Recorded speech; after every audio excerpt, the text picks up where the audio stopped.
Hello everyone, स्वागत है आपका आज की क्लास में। और मैं हूं आपका नेट वाला भैया। देखिए जी, हमारी चल रही है पॉडकास्ट सीरीज फुल रिवीजन की। नहीं, हाँ जी, तो लास्ट क्लास हम लोगों ने फाइनेंस का पार्ट 1 कंप्लीट करा था, ठीक है, जिसमें हम लोग फाइनेंसिंग डिसीजंस की सारी चर्चा कर चुके हैं। आज हम लोग इन्वेस्टमेंट और डिविडेंड डिसीजन, ये दोनों डिसीजंस की चर्चा करेंगे और फाइनेंस को करेंगे जी पूरी तरीके से कंप्लीट। बस आपको सिंपल काम करना है, देखना है, ठीक है, और कान में ईयरबग लगा के उसको आराम से सुन लेना है। आपकी ये 2 वीडियो लगाने के बाद फाइनेंस का 80% सिलेबस खत्म हो जाएगा, समझ में आ जाएगी कॉन्सेप्ट और चीजें बन जाएगी काम फिर हमारा जेआरएफ का। नहीं, हाँ जी सर, तो चलिए चलते हैं क्लास, एक बार देखते हैं कि क्या क्या चीजें हैं, फिर उस हिसाब से हम क्या कर लेंगे, काम कर लेंगे जी, है ना। ये देखिए, यहाँ नेट वाला भैया टेलीग्राम चैनल है, इसको ज्वाइन कर लीजिएगा, जिससे क्या आपको मिल जाएगा जी यहाँ पे नोट्स, सारा मैं नोट्स यही डाल देता हूँ। अगर कोई क्वेरी हो तो आप इस नंबर पे कोई क्वेरी पूछ सकते हैं और जानकारी ले सकते हैं, है ना जी। हाँ जी सर, तो देखिए फिर उसी तरीके से मैं आपको नहीं दिखूंगा, लेकिन यकीन मानिए मेरी आवाज और जो मैं पढ़ा रहा हूं आपको, जो चीजें बता रहा हूं, वो चीजें आपको इतना इम्पैक्ट देंगी कि आप मतलब फाइनेंस में फिर आपको दिक्कत नहीं बचेगी, ठीक है। फिर सिर्फ रिवीजन से, बाकी जब क्लासेस होंगी तब तो की बात, तब तो बात अलग ही है। उस समय तो मैं इतने डीप से पढ़ाऊंगा, इतने ये से पढ़ाऊंगा कि आपकी कोई तकलीफ तो बचेगी ही नहीं। लेकिन फिर भी मैं कोशिश कर रहा हूं कि आपके रिवीजन सीरीज में भी आपकी सारी चीजें खत्म हो जाए। तो चलिए ज्यादा लेट ना करते हुए चलते हैं कहाँ सर, आगे की पढ़ाई पे। तो बस 2 मिनट इंतजार करिएगा, 1 मिनट में पहुंचा मैं, है ना सर, क्या बोल रहे हो, 2 मिनट में इंतजार करो, आप 1 ही मिनट में पहुंच जाएंगे जी, बिल्कुल। तो देखिए ये क्या है जी, फाइनेंस का, फाइनेंशियल मैनेजमेंट का पार्ट 2, ठीक है। सबसे पहले हम लोग देखेंगे कैपिटल बजटिंग। आपको पता होगा, आपको याद होगा कि हमने कल इन्वेस्टमेंट डिसीजन की बात करी थी जी सर, बिल्कुल करी थी। तो इन्वेस्टमेंट डिसीजन में 2 तरीके के इन्वेस्टमेंट डिसीजन की बात करी गई थी। एक जो डिसीजन था वो था सर लॉन्ग टर्म डिसीजन, और दूसरा जो डिसीजन था वो था जी शॉर्ट टर्म डिसीजन। तो जब लॉन्ग टर्म डिसीजंस की बात की जाती थी तो हम उसमें सबसे पहला डिसीजन जो बात करते थे वो था क्या सर, वो उसको बोलते कैपिटल बजटिंग डिसीजन। देखिएगा जी, तो कैपिटल बजटिंग डिसीजंस का क्या मतलब है। देखिए बेसिकली यहां तो कह रहा है कि भाई साहब क्या कि the term capital budgeting consist 2 word, 2 word से मिलकर बना है। First is capital, second is budgeting. और capital means the funds currently available with the company. बोल रहा कैपिटल का क्या मतलब हुआ कि जो फंड अवेलेबल है अभी एकदम तत्काल में कंपनी के पास। और budgeting means the planning the investment of these funds in A project. तो बोल रहा भाई साहब कैपिटल बजटिंग का क्या मतलब हुआ कि कैपिटल में जो अभी फंड अवेलेबल है और उस फंड का प्लानिंग करना कि किसी भी जगह पर, कोई भी प्रोजेक्ट पर हम उसको इन्वेस्ट कैसे करें, इसकी जानकारी, ये चीज क्या है कैपिटल बजटिंग। तो बोला it is a process of determining thus the capital budgeting involves firm's decision to invest its current fund in a project. तो फर्म का क्या बोला क्या है कैपिटल बजटिंग। तो कैपिटल बजटिंग का मतलब होता है कि फर्म का वो डिसीजन कि भाई जो मेरे पास करंट फंडिंग है, करंट पैसा है, हम उसको किस प्रोजेक्ट पे इन्वेस्ट करें जहां से हमको क्या मैक्सिमम रिटर्न लेके आ पाए। नहीं, हाँ जी सर, तो मैक्सिमम रिटर्न कौन सा प्रोजेक्ट लेके आएगा, इसका डिसीजन कौन बताता है जी, कैपिटल बजटिंग। कह रहा है capital budgeting decisions require comparison of cost against benefit over long period. तो ये कॉस्ट और बेनिफिट्स को दोनों देखना पड़ेगा कि हमारा कॉस्ट कितना जा रहा है और बेनिफिट्स कितने आ रहे हैं। अगर मेरा बेनिफिट ज्यादा है इसका मतलब मेरा कैपिटल बजटिंग डिसीजन बिल्कुल सही है। बात समझ में आ रही है। हाँ जी सर, तो इसीलिए कहा जाता है कि क्या है कि एक ऐसा प्रोसेस है जहां कंपनी डिसाइड करती है कि उसके प्रोजेक्ट को इन्वेस्ट कहां करना चाहिए और कहां नहीं करना चाहिए। बात समझ में आ गया। हाँ जी सर, तो अब चलिए, अब देखिए ये चीज है ना कैपिटल बजटिंग का प्रोसेस। भाई साहब पिछले साल और इससे कुछ 1-2 साल पहले ये क्वेश्चन पूछा गया, बस इसी से ये, इसको अगर आपने याद कर लिया काम बन जाएगा। और याद क्या करना है यार, बेसिक चीजें समझिए। सबसे पहले क्या करते हैं आप, आइडेंटिफाई करते हैं कि पोटेंशियल इन्वेस्टमेंट अपॉर्चुनिटीज। मतलब अगर आपके पास पैसा है तो आप ये देखोगे ना भाई कि कहां कहां अपॉर्चुनिटीज है आपके पास, किस किस जगह पे आप अपना पैसा को लगा सकते हो जिससे रिटर्न अच्छा आएगा। उसके बाद क्या करना है, इवेल्युएट करना और असेंबल करना है इन्वेस्टमेंट प्रपोजल्स को। अब अगर मान लेते हैं ध्यान से समझिएगा, ये प्रोसेस समझना यानी कि कैपिटल बजटिंग समझ गए आप, ये चीज है। तो सबसे पहले क्या किया, बोला पोटेंशियल इन्वेस्टमेंट अपॉर्चुनिटीज को पहचाने कि कहां कहां अपॉर्चुनिटीज हैं। उसके बाद हम उसको इवेल्युएट किए, जज किए, जज मतलब देखे कि भाई हाँ हाँ यहाँ से मेरा रिटर्न आ सकता है। और उसी के साथ साथ मेरे पास बहुत सारे प्रोजेक्ट थे, उसमें से कुछ प्रोजेक्ट्स को हमने असेंबल किया इन्वेस्टमेंट में कि हमको यहाँ यहाँ इन्वेस्टमेंट करना है। उस बेसिस पर हमने लिए डिसीजन मेकिंग कि भाई अब हमको इन्वेस्ट कर देना है, और फिर कैपिटल बजटिंग और अपॉर्चुनिटी किया, फिर इंप्लीमेंट कर दिया हमने उस चीज को, जाके लगा दिया पैसा, और फिर परफॉर्मेंस के रिव्यू करते चले गए। तो ये क्या था, ये कैपिटल बजटिंग का प्रोसेस था। समझ में आई बात? तो इसमें कुछ नहीं है, ये तो आपको बस समझने की बात है। क्योंकि अगर कैपिटल बजटिंग आपको समझ में आ गया तो प्रोसेस ऑलरेडी समझ में आ जाएगा, है ना।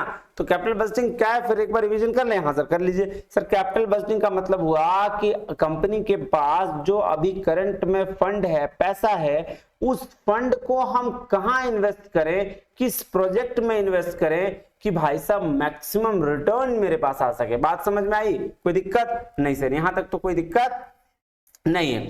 अब आ जाइए फीचर्स ऑफ कैपिटल बजटिंग। देखिए सबसे पहले तो इसमें जब लॉन्ग टर्म इन्वेस्टमेंट है, ये लॉन्ग टर्म क्या बोलते हैं, बजटिंग करना है हम लोग को, डिसीजन लॉन्ग टर्म का करना है, तो भाई साहब ह्यूज फंड्स की रिक्वायरमेंट होगी ही होगी, ज्यादा से ज्यादा पैसा चाहिए।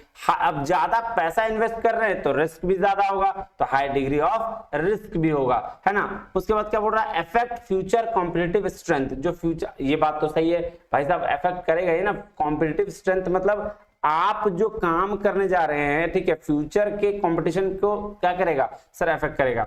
उसके बाद क्या है, डिफिकल्ट डिसीजन है कि आप सबसे पहले तो चूंकि ज्यादा पैसा लगा रहे होते हैं, तो हमको डिसीजन लेने में प्रॉब्लम होती है, भाई कहां हम इन्वेस्टमेंट करें। तो ये क्या है, डिफिकल्ट डिसीजन है। एस्टिमेशन ऑफ लार्ज प्रॉफिट्स, हाँ ये बात भी सही है कि हम अज्यूम करके चलते हैं कि हमारे पास क्या है, लार्ज प्रॉफिट्स है, बहुत ज्यादा प्रॉफिट्स है। उसी बेस पर हम क्या देखते हैं, लॉन्ग टर्म इफेक्ट। इसका लॉन्ग टर्म इफेक्ट है, ऐसा नहीं शॉर्ट टर्म में प्रॉफिट होगा, लॉन्ग टर्म में होगा। अफेक्ट करता है कॉस्ट स्ट्रक्चर को, और ये इरिवर्सिबल डिसीजन है, इसको रिवर्स नहीं कर सकते। एक बार डिसीजन ले लिया तो काम बन गया। इससे भी क्वेश्चन पूछा गया है, ठीक है, कि कैपिटल बजटिंग जो है वो इरिवर्सिबल डिसीजन है या नहीं है। So very very very important, इसको भी देख लीजिएगा। देखिए मैं यहां वही चीज बताऊंगा जो आपके एग्जाम में पूछे गए हैं या पूछे जा सकते हैं। सब कुछ बताना, रिवीजन कराना ये पॉसिबल नहीं होता है, लेकिन हाँ वो सारे चीज जो आपके कैपिटल बजटिंग में पूछे जाएंगे वो सारी चीज मैं आपको रिवीजन करा दूंगा, इसकी श्योरिटी में देता हूं। अब देखिए कैपिटल बजटिंग के डिसीजन जो हैं वो दो तरीके हैं, on the basis of existence और on the basis of decision situation. तो एग्जिस्टेंस के बेसिस में मतलब क्या हुआ, इसका बात समझिएगा कि जो हमारा एग्जिस्टेंस चल रहा है, तो हर कंपनी, कोई कुछ ऐसे लोग होते हैं जो मतलब कहीं से पैसा इकट्ठा किया और तब बिजनेस शुरू किए।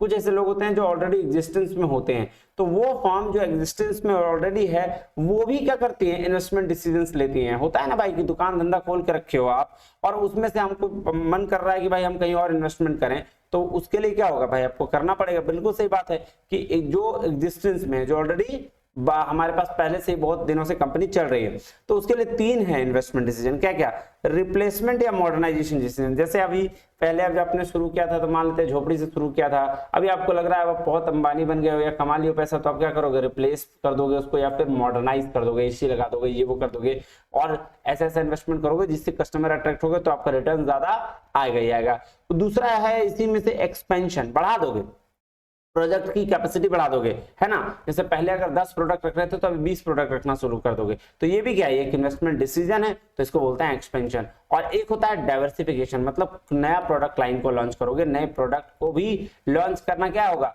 सर, ये भी इन्वेस्टमेंट होगा। तो इन्वेस्टमेंट ही तो है कैपिटल बजटिंग डिसीजंस। बात समझ में आई? तो एग्जिस्टिंग फर्म, जो ऑलरेडी फर्म चल रहा है, वो तीन तरीके से काम कर सकती है, या तो रिप्लेसमेंट मॉडर्नाइज करके, या एक्सपेंशन करके मतलब और प्रोडक्ट को ऐड करके, या फिर डाइवर्सिफाई करके यानी कि नए प्रोडक्ट लाइन का इंट्रोडक्शन करके। अब है on the basis of decision situation. अब डिसीजन सिचुएशन के बेस पर तीन है, एक तो है एक्सेप्ट और एक्सेप्ट रिजेक्ट का क्या बेनिफिट है, ये ध्यान समझिए।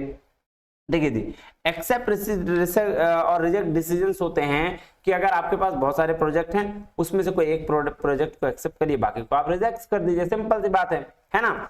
ये बात है, एक या एक से ज्यादा प्रोजेक्ट को आप एक्सेप्ट या रिजेक्ट कर सकते हैं। दूसरा है म्यूचुअली एक्सक्लूसिव, मतलब होता है if you accept one project then you have to reject others. मतलब यहाँ पे सिर्फ आपको, अगर आपने एक प्रोजेक्ट को एक्सेप्ट कर लिया तो दूसरा ऑलरेडी रिजेक्ट हो जाएगा। और कौन तीसरा है कॉन्टिंजेंट। कॉन्टिंजेंट का मतलब पता है, if you are accept one project then you have to accept the associated project also. अच्छा, मतलब इसका बोलता है ना कि अगर आपने एक घर को मतलब या बस्ती को लिया है ना, तो उसमें अच्छे और बुरे सब लोगों को एक्सेप्ट करना पड़ेगा। वही हाल है यहाँ पे कॉन्टिंजेंट प्रोजेक्ट में। अगर आपने इन्वेस्ट किया तो अगर उसके छोटे छोटे बच्चे जिसके उसके प्रोजेक्ट जो होंगे उसको भी आपको एक्सेप्ट करना पड़ेगा। मतलब बड़ी मछली के लिए छोटी छोटी मछली को भी एक्सेप्ट कर लेना पड़ेगा। तो ये है आपके कैपिटल बजटिंग के डिसीजंस। बात समझ में आई? कोई दिक्कत है सर? सर नहीं, कोई दिक्कत नहीं है, यहाँ तक तो बड़ा बढ़िया चल रहा है। अब देखिए कैपिटल बजटिंग के टेक्निक्स हैं कि किस टेक्निक के थ्रू हम कैपिटल बजटिंग का डिसीजंस ले सकते हैं। तो उसके लिए दो मेथड है, एक है ट्रेडिशनल, एक है मॉडर्न। और ट्रेडिशनल में भी दो मेथड है, जिसको एक को बोलते हैं पे बैक पीरियड मेथड, एक को बोलते हैं average rate of return method, या इसको बोलते हैं, ठीक है, हाँ जी, अकाउंटिंग रेट ऑफ रिटर्न भी बोलते हैं, ARR, ठीक है। और मॉडर्न में है जी चार, net present value, internal rate of return, modified rate of return और प्रॉफिटेबिलिटी इंडेक्स। तो ये चार जो है वो आपके क्या है, मॉडर्न वाले मेथड है। आइए एक एक करके हम इसकी चर्चा आराम से करते हैं। तो सबसे पहले जो है, देखिए एक चीज और मैं बता दूं, ट्रेडिशनल को हम लोग नॉन डिस्काउंटिंग मेथड भी कहते हैं। क्या कहते हैं जी? नॉन डिस्काउंटिंग मेथड्स, ठीक है। और मॉडर्न को हम लोग डिस्काउंटिंग मेथड्स भी कहते हैं, ठीक है जी। हाँ जी सर, ठीक है। चलिए अब हम लोग थोड़ा सा और बढ़ें, बिल्कुल बढ़ते हैं सर। तो सबसे पहले हम लोग चलते हैं ट्रेडिशनल में, या इसको बोलते हैं नॉन डिस्काउंटिंग मेथड्स में। आइए इसकी बात करते हैं हम लोग, ट्रेडिशनल या नॉन डिस्काउंटिंग मेथड्स, है ना। इसमें सबसे पहला जो मेथड आएगा वो मेथड होगा, उसको बोलते हैं पे बैक पीरियड मेथड, ठीक है। पे बैक पीरियड मेथड क्या है सर? देखिए सर, पे बैक पीरियड मेथड क्या बोलता है? बोलता है pay back period is the number of years required for the proposals cumulative cash flow to be the equal to the cash in outflows. तो देखिए सिंपल सी बात समझिए, ये पे बैक पीरियड का मतलब हुआ कि आपने जो इन्वेस्टमेंट किया वो कब हमको पे बैक करेगा, मतलब कब हमारे पास वापस आ जाएगा। तो पे बैक पीरियड मतलब, पे बैक पीरियड कहता है कि भाई साहब जितना कैश आउटफ्लो आपका गया है ना, और कैश इनफ्लो जितना जल्दी आ जाएगा ना, उसको हम एक्सेप्ट कर लेंगे। मतलब इसका सिंपल सा एग्जांपल है कि shortest pay back period is the first priority,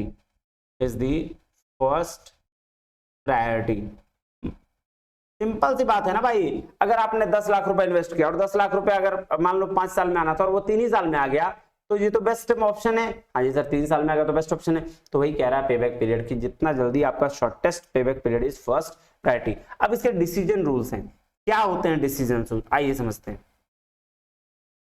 हर किसी का डिसीजन रूल है, हर मेथड में डिसीजन रूल होता है। देखिएगा डिसीजन रूल बोलता है, जब, थोड़ा कलर चेंज कर देता हूं, हाँ जी सर, कहता है पे बैक पीरियड अगर बड़ा हो टारगेट पीरियड से तो रिजेक्ट कर देना है प्रपोजल को। क्या करना है? रिजेक्ट कर देना है प्रपोजल को। ध्यान समझिएगा क्या मतलब हुआ। टारगेट पीरियड मतलब सर वो पीरियड जिस पीरियड में हमने सोचा था कि इतने दिनों में पैसा वापस आ जाएगा। फॉर एग्जांपल मान लेते हैं कि हमने 10 लाख रुपए इन्वेस्ट किया और हमने सोचा ये 10 लाख रुपए मेरे 5 साल में आ जाएंगे।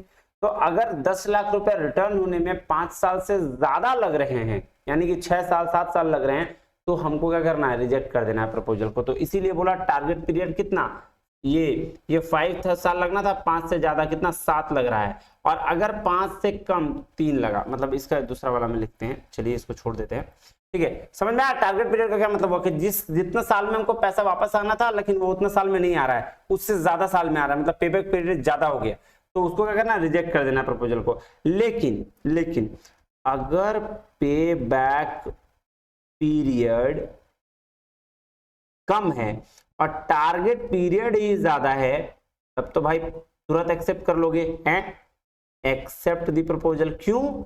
क्योंकि भाई साहब हमने सोचा था कि मेरा पैसा जो रिटर्न आएगा वो 5 साल में आएगा और आ गया कितने साल में, 3 ही साल में। तो इसीलिए बस इसी रूल की वजह से कहा गया है shortest payback period is first priority. बात समझ में आई? हाँ जी सर। अब इसका पेबैक पीरियड का देखिए, जितना मैं बता रहा हूं सबसे क्वेश्चन पूछा गया, इसलिए इसको ध्यान से समझिएगा। उसके बाद है पेबैक पीरियड का फॉर्मूला। पेबैक पीरियड का फॉर्मूला क्या होता है? Cash outflow divided by annual cash inflow. ठीक है, इसको ध्यान में रखिएगा। तो ये आपको क्या करना है, ध्यान में रखना है। अब इसके एडवांटेजेस क्या हैं और लिमिटेशंस क्या है, इसको मैं पढ़ देता हूं। आप कहीं भी किसी भी जगह पे देखेंगे तो आपको समझ जाएगा, वैसे इसको सुन लीजिएगा ना तो भी आपका काम बन जाएगा। तो एडवांटेज क्या है? सिंपल टू यूज, एकदम इजी और सिंपल है। इसमें कोई दिक्कत लगा आपको अभी तक? नहीं सर, बहुत कोई दिक्कत नहीं है।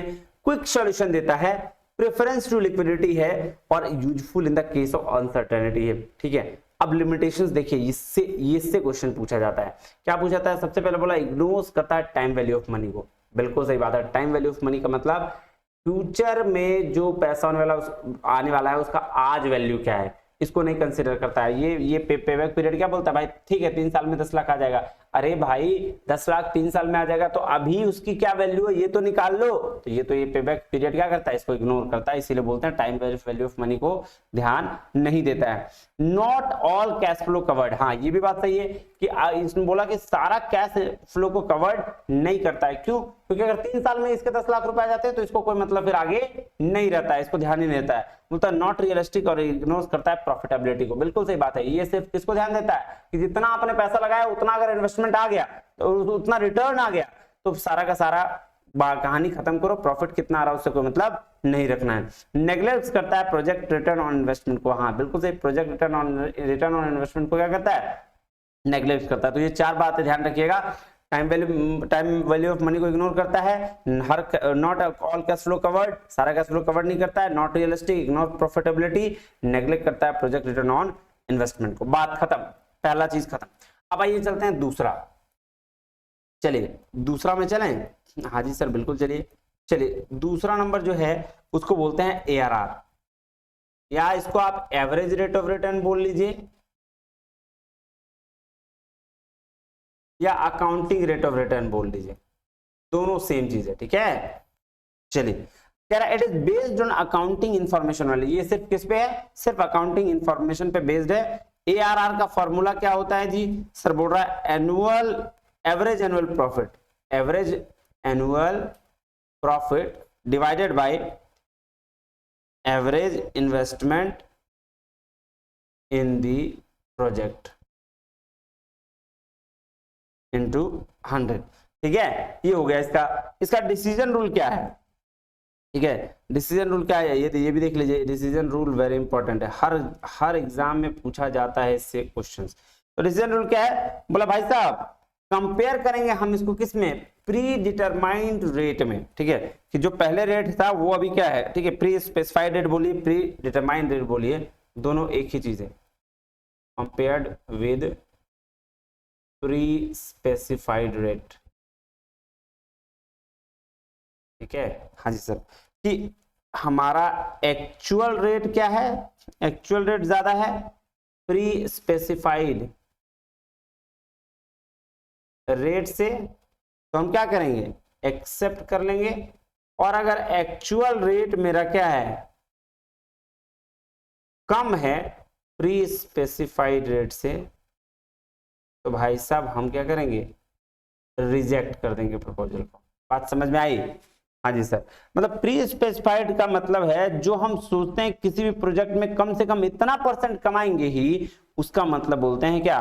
कि सर प्री स्पेसिफाइड रेट है। जैसे अरे भाई सिंपल सी बात समझो, आपने 10 लाख रुपए का इन्वेस्टमेंट करा, आप सोचोगे ना कि भाई कम से कम 10% रिटर्न आ जाए मेरा। हाँ जी सर, तो वो जो सोच के बात बोलते हैं ना भाई, हाँ सोच के क्या, किसी ने कोई फॉर्मूला लगा के आप ये समझते हो कि भाई 10% रिटर्न तो आना ही चाहिए, तो वो प्री स्पेसिफाइड रेट होता है। एक्चुअल रेट जो एक्चुअल आपको मिलता है उसको बोलते हैं। तो एक्चुअल रेट अगर ज्यादा है तो एक्सेप्ट कर लीजिए प्रपोजल, और अगर एक्चुअल रेट कम है तो आप क्या करिए? डिक्लाइन कर दीजिए प्रपोजल को, हटा दीजिए प्रपोजल को। बात समझ में आया? हाँ जी सर। अब इसमें क्या है, इसका क्रिटिसिज्म क्या है ना, तो ये भी टाइम वैल्यू ऑफ मनी को इग्नोर करता है। ध्यान से सुनिएगा, based on accounting profit rather than cash flow, ये अकाउंटिंग प्रॉफिट की बात करता है। लाइफ ऑफ द प्रपोजल को इग्नोर करता है सैल्वेज वैल्यू को, है ना, और also fails to recognize the size of investment, की किस साइज का इन्वेस्टमेंट है, प्रोजेक्ट क्या है, ये इसको भी पहचान नहीं पाता है। तो भाई साहब ARR का कहानी खत्म।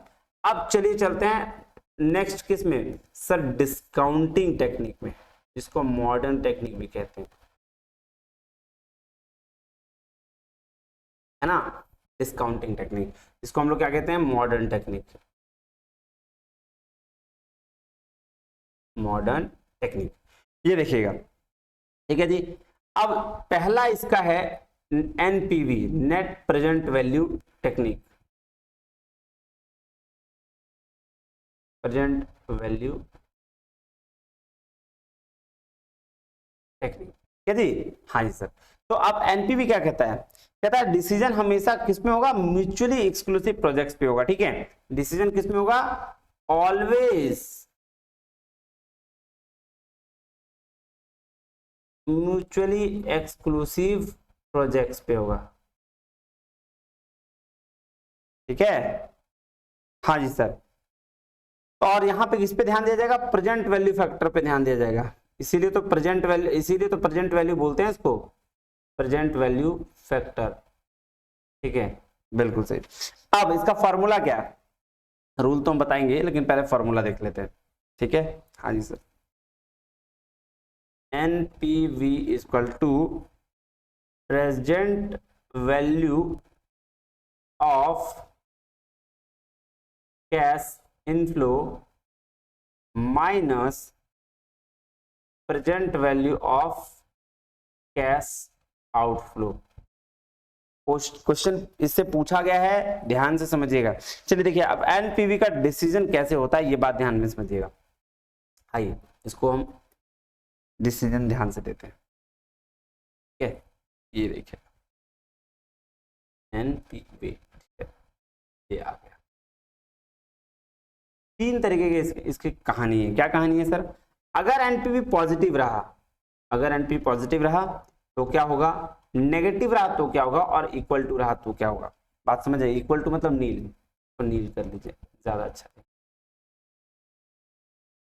नील रहा तो क्या कहानी होगा, तो अगर एनपीवी पॉजिटिव रहा तो भाई साहब अच्छी बात है, तीन तरीके का डिसीजन हो सकता है, पॉजिटिव, नेगेटिव या और क्या, नील, तीन तरीका हो सकता है। अगर we are earning more than minimum desire return, तो इसी को बोलते हैं क्या, पॉजिटिव एनपीवी। मतलब अगर हम सोचे कि हमको 10% रिटर्न मिलेगा और हमको मिल रहा है 15% रिटर्न, तो इसका मतलब हुआ पॉजिटिव एनपीवी। अगर हम सोचे थे हमको 10% रिटर्न मिलना है और मिल रहा है 8% रिटर्न, उसको बोलते हैं नेगेटिव एनपीवी। और अगर हम सोचे थे 10% रिटर्न मिलना है और मिल कितना रहा है 10%, तो उसको हम लोग बोलते हैं क्या, नील रिटर्न, ठीक है, हाँ जी सर।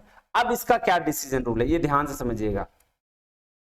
ये देखिए, कहता है present value of cash inflow अगर ज्यादा है present value of cash outflow से, तो क्या करिएगा आप सर, तो एक्सेप्ट द प्रपोजल। भाई साहब बात तो बिल्कुल सही कर रहे हैं ना ये, कि भाई साहब कितना पैसा आपने लगाया, that is outflow, present value of cash outflow. जो पैसा लगा रहे हैं उसका प्रेजेंट वैल्यू निकाल लीजिए, तो उसको बोलेंगे present value of cash outflow, ठीक है, पैसा गया।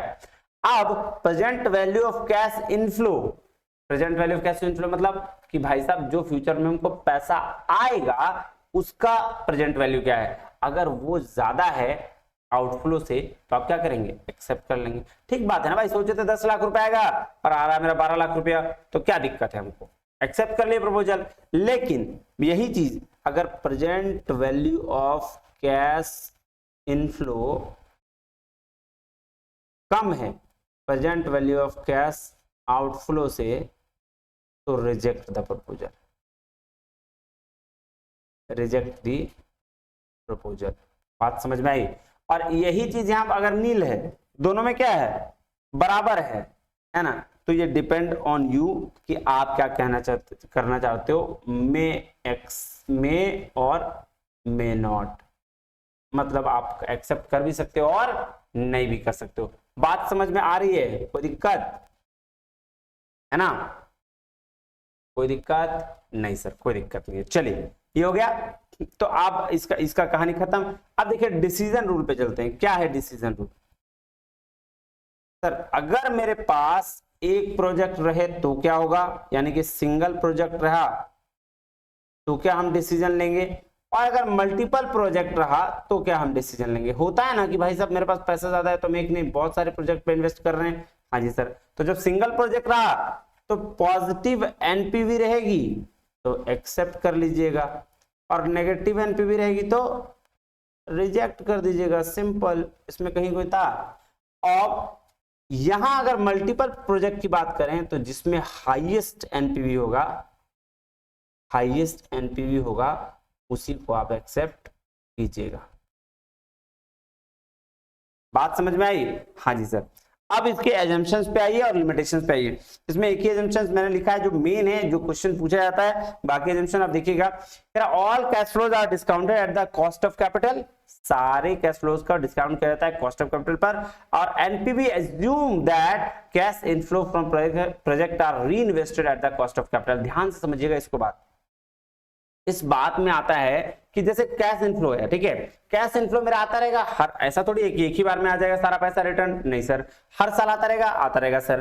तो आता रहेगा जब पैसा हर साल, तो वो जो पैसा आएगा उसको भी तो हम कहीं इन्वेस्ट कर सकते हैं। सपोज कीजिएगा, ध्यान समझिएगा, 10 लाख रुपए आपका है, ठीक है, आपने इन्वेस्ट करा, आपको पता चला 12 लाख रुपए आना है 4 साल में, तो पहला साल 3 लाख रुपए आ गया सर। तो जब पहला साल 3 लाख रुपए आ गया बच्चा, तो वो 3 लाख रुपए को भी तो हम इन्वेस्ट कर सकते हैं कहीं। उसी की बात ये कर रहा है कि हम री इन्वेस्ट उस कॉस्ट ऑफ कैपिटल को भी कर सकते हैं जो प्रोजेक्ट से मेरा रिटर्न आ रहा है। बस इतना ही ध्यान में रखना है इसमें। तो क्या ध्यान रखना है कि all the cash flows are discounted at the cost of capital, और एनपीवी एज्यूम करती है कि कैश जो इनफ्लो होगा प्रोजेक्ट से उसको हम री इन्वेस्ट कर सकते हैं। लिमिटेशंस, लिमिटेशन क्या बोल रहा है? Involves difficult calculation. हाँ, डिफिकल्ट कैलकुलेशन है थोड़ा सा। NPV can't give the actual decision if the amount of investment of mutual exclusive. देखिए यहाँ ये सिर्फ प्रोजेक्ट, कैसी प्रोजेक्ट की बात करता है? जो म्यूचुअली एक्सक्लूसिव हो, मतलब एक एक्सेप्ट करे दूसरा रिजेक्ट हो जाए। इसके अलावा अगर कोई और प्रोजेक्ट होगा तो इसका डिसीजन गलत हो जाएगा। It can't give correct decision when the project are of unequal life. ये भी बात सही है। ये साल भर 2 साल 3 साल का तो निकाल लेगा, लेकिन 2 साल 6 महीना और 1 दिन का निकालने में इसको दिक्कत होगा। इसीलिए बोल रहा है कि करेक्ट डिसीजन नहीं देगा जब प्रोजेक्ट अनइक्वल लाइफ का होगा। बात समझ में आई? जी सर। अब चले नेक्स्ट, बिल्कुल चलते हैं सर। इसमें प्रॉफिटेबिलिटी इंडेक्स में, मतलब नेक्स्ट इसका जो है किसका, डिस्काउंटिंग का, उसकी बात करते हैं। चलिए दूसरा, प्रॉफिटेबिलिटी इंडेक्स, ठीक है जी। हाँ जी सर। चलिए, ऑल्सो नोन एज, इसको देखिए, इसका नाम पूछा जाता है। इसका नाम क्या क्या है? पूछा गया है भाई साहब बहुत बार। इसको बोलते हैं डिजायरेबिलिटी फैक्टर, ठीक है। प्रेजेंट वैल्यू मेथड इंडेक्स,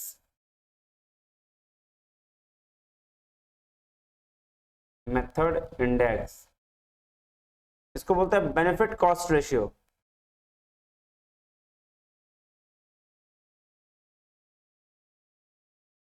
ठीक है जी। हाँ जी सर।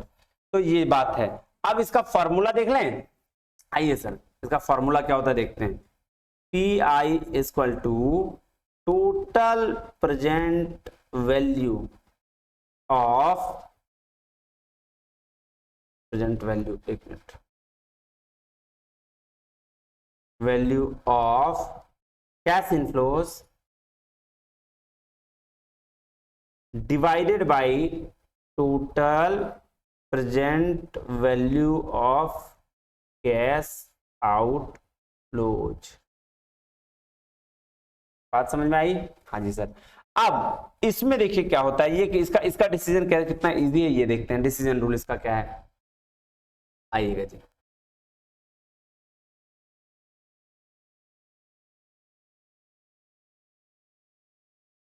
चलिए, आइए, सबसे पहले ये होता है मोर देन वन। क्यों मोर देन वन होता है मैं आपको भी बताऊंगा। ये होता है लेस देन वन, दूसरा और तीसरा होता है जी इक्वल टू 1। ये देखिए कोई भी चीज present value of cash inflows अगर यहाँ 1.5 आया और नीचे 1 आया तो 1.5 कितना हो गया, ज्यादा हो गया, 1 से 1 से ज्यादा हो गया। हाँ जी सर, कभी कभी ऐसा होगा कि 1.5 से भी कम आएगा, वेट करिएगा, ये 0.5 आएगा तो ये 1 से कम हो गया, लेस देन 1। और कभी कभी ऐसा होगा कि भाई साहब ये 1 के बराबर आ जाएगा, तो इसको इसीलिए बोलते हैं क्या, यहाँ पे बताया गया कि प्रॉफिटेबिलिटी इंडेक्स जो भी एनपीवी पॉजिटिव होगा वो मोर देन 1 होगा, जो भी एनपीवी नेगेटिव होगा वो लेस देन 1 होगा, और जो भी इक्वल टू 1 होगा वो उसकी एनपीवी 0 होगी। बात समझ में आई? हाँ जी सर, कैसे, आइए देखते हैं।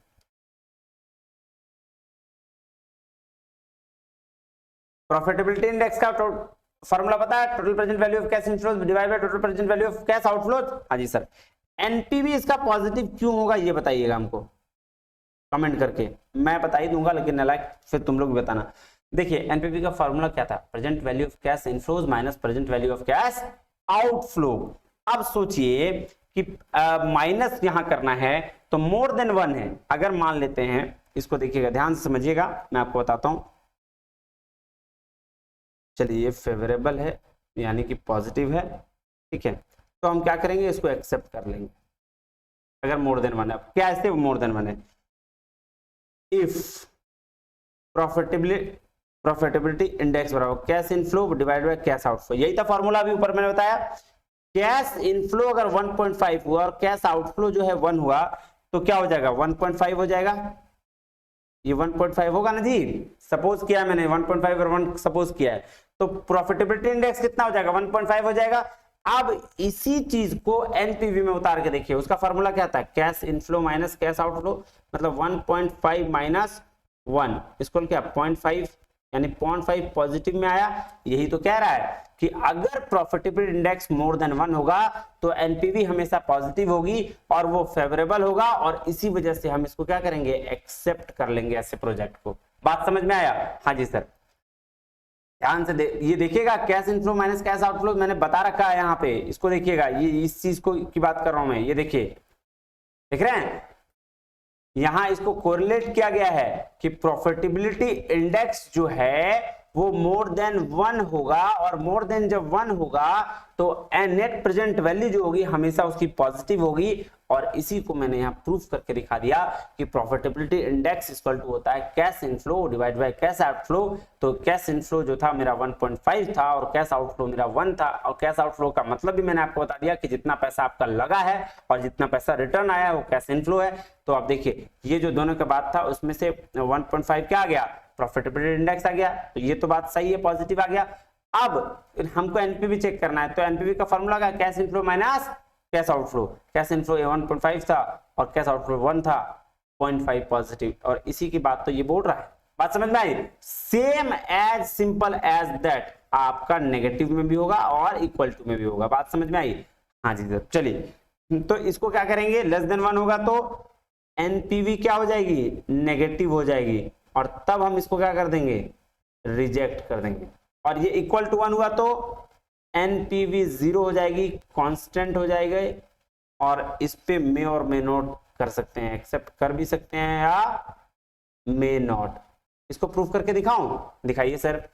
अभी यहाँ पी आई कितना था जी, तो पी आई का फॉर्मूला सी आई मतलब cash inflow divide by cash outflow. अब मेरे को बताइए कि मान लेते हैं कैश इनफ्लो 1 लाख रुपए लगाया, उसमें 85,000 में रिटर्न आया, तो 50,000 का लॉस। हाँ जी सर, तो अब प्रॉफिटेबिलिटी इंडेक्स कितना, 0.5, बिल्कुल सही सर।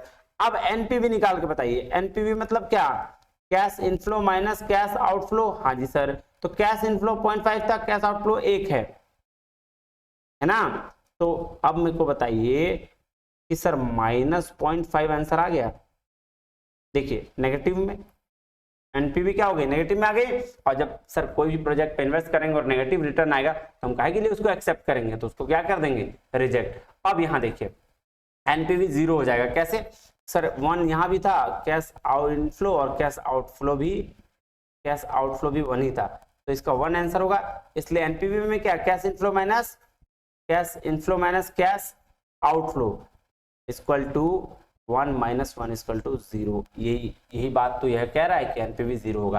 ठीक है, ये चीजें उन्हीं को ज्यादा समझ में आएंगी जिन्होंने कभी थोड़ा बहुत फाइनेंस पढ़ रखा है। अगर आपने बिल्कुल भी फाइनेंस नहीं पढ़ा है तो थोड़ा कम समझ आ सकता है आपको। ठीक है, फिर भी मैंने कोशिश करी है बहुत इजी तरीके से समझाने की। चलिए नेक्स्ट चलें। हाँ जी सर, अब तीसरा क्या है, तीसरा जो चीज है वो है internal rate of return, IRR। बहुत थोड़ा देखिए टाइम लगेगा लेकिन आपको समझ में आ जाएगा, मैं आपको यकीन दिलाता हूं। IRR, internal rate of return. ठीक है जी, चलिए तो IRR क्या है सर? IRR सिंपल बोल रहा है वो डिस्काउंट रेट जहां एनपीवी 0 और प्रॉफिटेबिलिटी इंडेक्स क्या हो जाए, 1 हो जाए। ठीक है, ध्यान समझिएगा, IRR वो रेट है, is that discount rate where NPV equal to 0 and PI equal to 1 हो जाए। ये बात ध्यान में रखिएगा। ठीक है, हाँ जी सर, तो IRR ये होता है। इसका डिसीजन रूल क्या है सर? इसका डिसीजन रूल ये है कि इसको भी हम प्री डिटरमाइंड रेट से कंपेयर करके देखते हैं। प्री डिटरमाइंड रेट अभी बताया था मैंने आपको। हाँ जी सर, तो IRR का जो रेट होगा अगर ज्यादा हुआ प्री डिटरमाइंड रेट से तो हम क्या करेंगे, एक्सेप्ट कर लेंगे।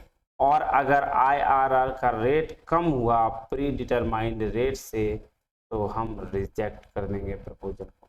बात समझ में आई? हाँ जी सर, देखिए इसका आपको क्या करना है, कुछ नहीं, बस इतना ही ध्यान में रखना है। इसका लिमिटेशन क्या है कि multiple solution can be found for the same project. Same project के लिए बहुत सारे आपके सॉल्यूशन मिल सकते हैं। ये एजम्पशन क्या है कि इसका लिमिटेशंस में कि assumption that the positive cash inflows are reinvested at the IRR gives an optimist picture. ये क्या है, इसके लिमिटेशंस में डाला गया है। क्वेश्चन इस एजम्पशन से पूछा गया, फिर मैं बोल देता हूं, assumption that positive cash inflows are reinvested at the IRR gives an optimistic picture. बात समझ में आई?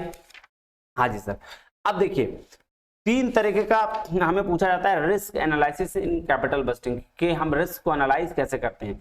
तो इसमें सिंपल सा फंडा है कि बोल रहा है जब भी हम किसी प्रोजेक्ट पर पैसा लगाते हैं तो हम ये सोचते हैं कि पैसा का रिटर्न मेरा इतने दिनों में वापस आ जाएगा। ये बात तो सही है, मतलब कैश आउटफ्लो किए तो उसका कैश इनफ्लो जो है ईयर्स में आएगा, तो कहीं ना कहीं रिस्क जनरेट होगा, क्योंकि ये सर्टेन नहीं है कि पैसा इतने दिनों में ही आ जाएगा। ये चीज तो एक्सपेक्टेड है कि भाई हम ये सोच के चलते कि भाई 3 साल में पैसा मेरा वापस आ जाएगा, लेकिन क्या ये श्योर हैं कि आपका पैसा वापस आ जाएगा? नहीं, ये श्योर नहीं है।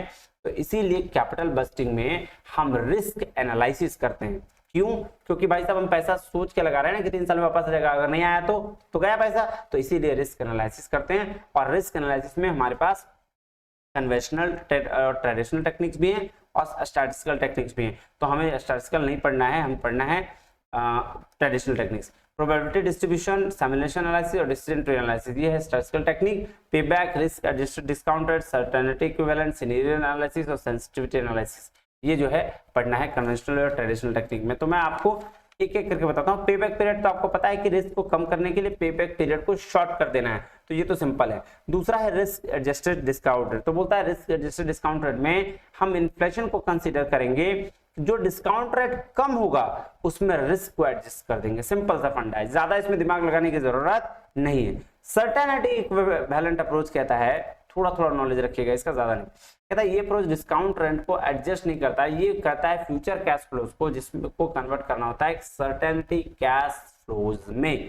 ठीक है, सिनेरियो एनालिसिस। अब सिनेरियो एनालिसिस क्या होता है? तो सर देखिए इसमें ना कैश इनफ्लो को हम 3 इकोनॉमिक कंडीशन में देख के और तब डिसीजन करते हैं। जैसे 3 तरह की इकोनॉमिक कंडीशन है, good economic condition, average economic condition और पुअर इकोनॉमिक कंडीशन।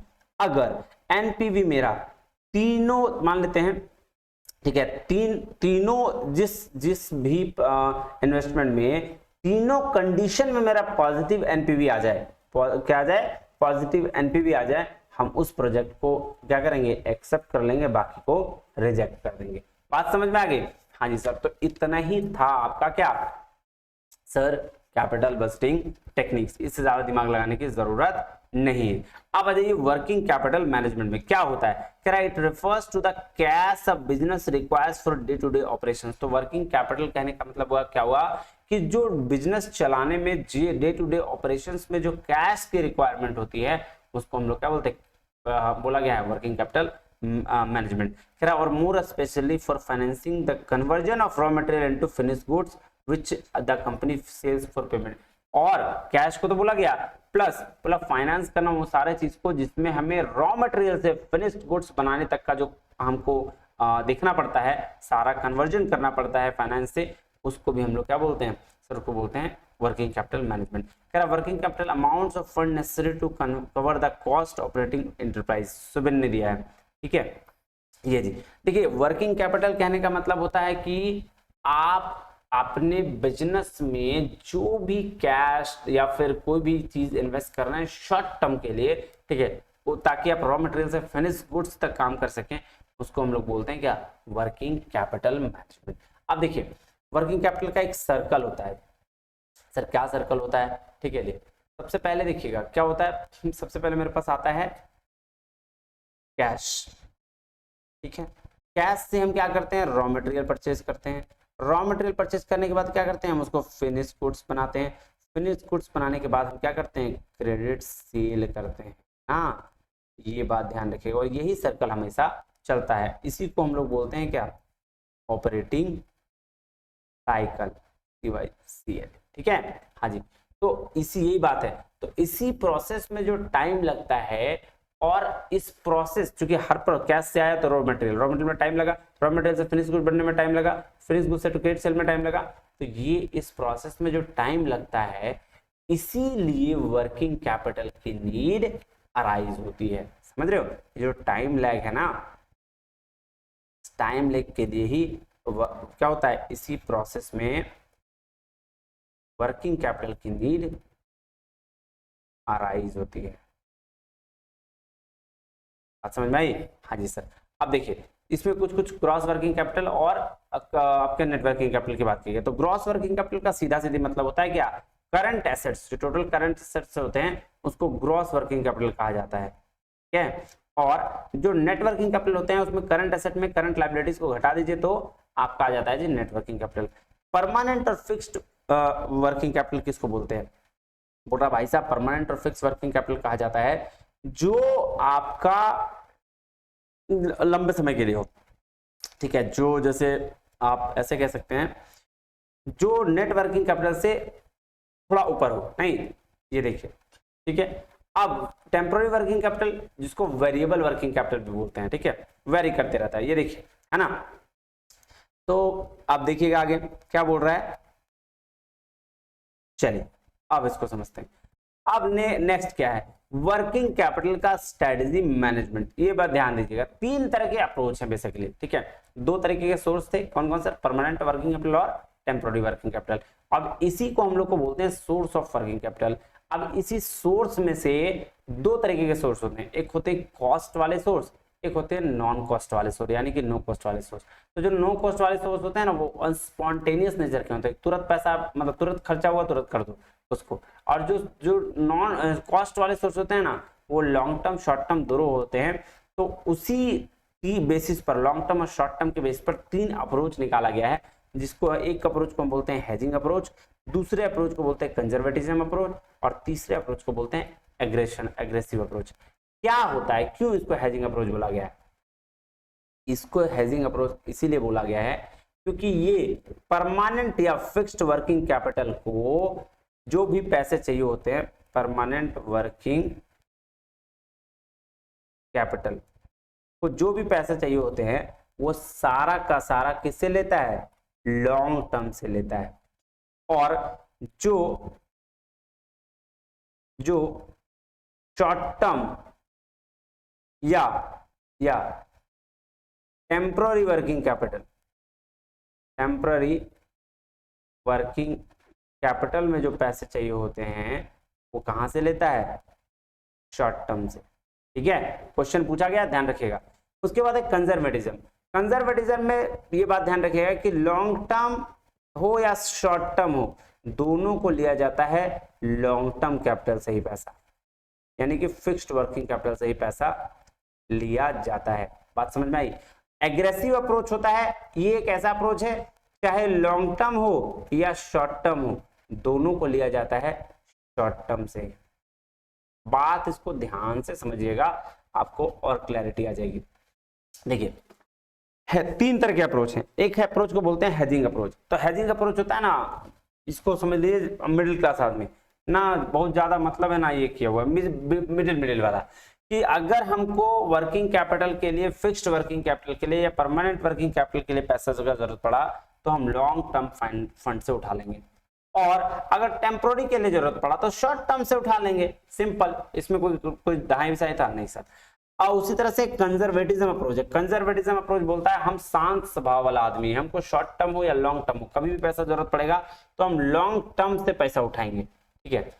और तीसरा है एग्रेसिव अप्रोच। एग्रेसिव अप्रोच बोलता है चाहे लॉन्ग टर्म हो या शॉर्ट टर्म हो, दोनों किसी से पैसा जरूरत पड़े तो हम शॉर्ट टर्म कैपिटल से ही पैसा उठा लेंगे।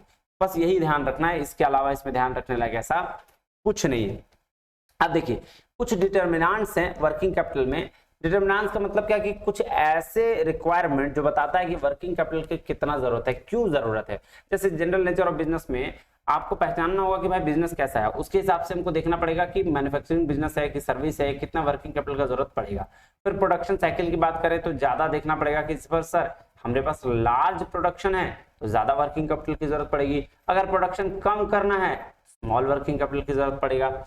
अब बिजनेस साइकिल भी देखना पड़ेगा, क्या बूम पे है कि रिसेशन पे है। अगर बूम पे है तो ज्यादा डिमांड होगा, ज्यादा डिमांड होगा तो सेल ज्यादा होगा, और सेल ज्यादा होगा तो वर्किंग कैपिटल ज्यादा लगेगी। लेकिन अगर रिसेशन पे है तो भाई साहब डिमांड कम होगा, डिमांड कम होगा तो सेल कम होगी, और सेल कम होगी तो वर्किंग कैपिटल कम लगेगा, है ना। तो इसी तरीके से ये सारा की जरूरत पड़ती है। अब जैसे क्रेडिट पॉलिसी, अगर आप क्रेडिट पे सामान देते हैं तो वर्किंग कैपिटल की, ठीक है, जरूरत ज्यादा पड़ती है ना।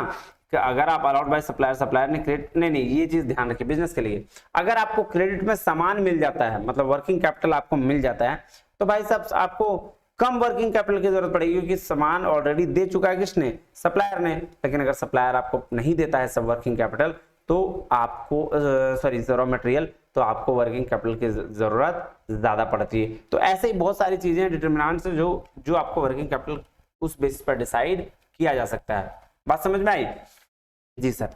अब देखिएगा वर्किंग कैपिटल में क्या क्या चीजें आती है। एक तो कैश मैनेजमेंट, ठीक है, कैश वर्किंग कैपिटल की चीज है। दूसरा है रिसीवेबल मैनेजमेंट, और तीसरा है जी इन्वेंट्री मैनेजमेंट।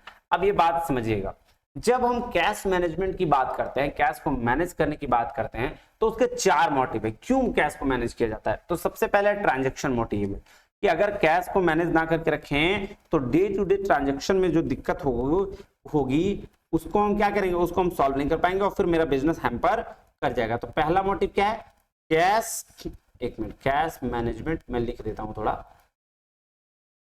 कैश मैनेजमेंट क्यों करते हैं। तो पहला जो मोटिव है वो है ट्रांजैक्शन मोटिव, ठीक है, ट्रांजैक्शन मोटिव। तो ट्रांजैक्शन मोटिव हुआ ना भाई, ट्रांजैक्शन करते हैं उसके लिए हमको कैश तो होना चाहिए, अगर नहीं होगा तो क्या करेंगे, दिक्कत हो जाएगा। फिर प्रिकॉशनरी मोटिव, अगर प्रिकॉशनरी मोटिव में अगर मान लो कभी मेरे पास किसी और चीज की कैश की जरूरत पड़ गई, ठीक है, तो उस सडन में कोई प्रॉब्लम ना आ जाए, इसकी वजह से हम क्या करते हैं, कैश का मैनेजमेंट करते हैं, प्रिकॉशनरी मोटिव, ठीक है।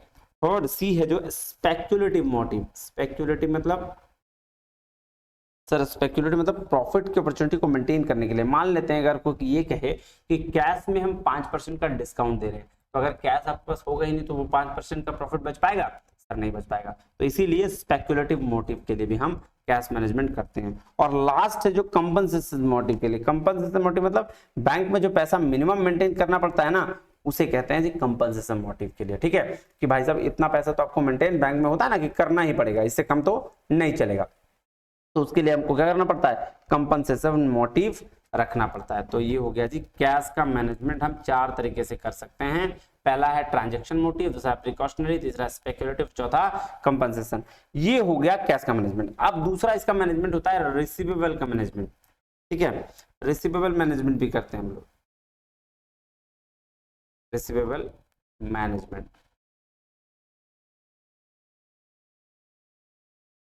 ठीक है जी। हाँ जी सर। तो ये रिसीवेबल मैनेजमेंट में क्या देखते हैं सर, हम लोग कॉस्ट ऑफ फाइनेंस देखते हैं कि भाई उधार दिए तो उतने वक्त में का जो गैप है उसका कॉस्ट है, एडमिनिस्ट्रेटिव कॉस्ट है ना, cost of default by customer है, ये सारा चीज हम लोग चेक करते हैं। ठीक है, हाँ जी सर। और तीसरा जो है इन्वेंट्री मैनेजमेंट का हम लोग देखते हैं कि इन्वेंट्री भी क्या है सर, इन्वेंट्री भी तो आपका यही चीज है नहीं क्या, वर्किंग कैपिटल, हाँ जी सर, जिसमें raw material, WIP, finish goods, ये सारी चीजें आती है। तो तीसरा इन्वेंट्री मैनेजमेंट भी हम करते हैं। क्यों करते हैं इन्वेंट्री मैनेजमेंट, आइए देखते हैं। देखिए जी, इन्वेंट्री मैनेजमेंट, हाँ, ऑप्टिमम लेवल इन्वेंट्री को डिफाइन करने के लिए हम लोग क्या करते हैं, इन्वेंट्री मैनेजमेंट करते हैं। अब मेरे को एक बात बताइए कि सर रिस्क ज्यादा किस में है, सर रिस्क आपका फिक्स वाले एसेट्स में है या करंट एसेट्स में है? तो हम लोग को तो क्या करना चाहिए, फिक्स एसेट्स का भी क्या करना चाहिए, इन्वेंट्री मैनेजमेंट करना चाहिए। ठीक है, नहीं, रिस्क हाई इसमें है और लो किसमें, करंट वर्किंग कैपिटल में है। ठीक है, उसी तरह से लिक्विडिटी की बात करें, लिक्विडिटी मतलब कितना जल्दी पैसा वापस आपको मिल जाएगा। तो फिक्स एसेट्स का क्या है, लो है, लेकिन करंट एसेट्स का क्या है, हाई है। प्रॉफिटेबिलिटी भी देख लो, आपका करंट एसेट्स में लो है, लेकिन अगर फिक्स एसेट्स की बात करें तो ज्यादा है। तो इसीलिए हम क्या करते हैं, करंट एसेट्स में पैसा लगाते हैं। ठीक है, ताकि ऑप्टिमम लेवल इन्वेंट्री मेंटेन किया जा सके। ठीक है, बात समझ में आई? हाँ जी सर। चलिए, अब इसमें क्यों जरूरत पड़ रहा है, तो सवाल है कि भाई साहब क्यों जरूरत पड़ रहा है इन्वेंट्री को होल्ड करने का। क्वेश्चन पूछा गया है कि क्यों हमको इन्वेंट्री को होल्ड करने की जरूरत पड़ती है। नीड टू होल्ड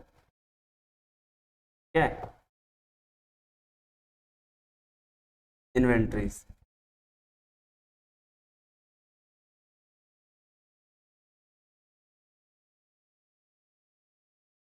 कहता है कंपनी का पर्पस जरूर सामान बेचकर शेयर होल्डर्स को प्रॉफिट देना होता है, बट फिर भी इन 3 वजह से इन्वेंट्रीज को होल्ड करना पड़ता है। देखिए 3 वजह है, क्या क्या 3 वजह है। पहला है ट्रांजैक्शन मोटिव।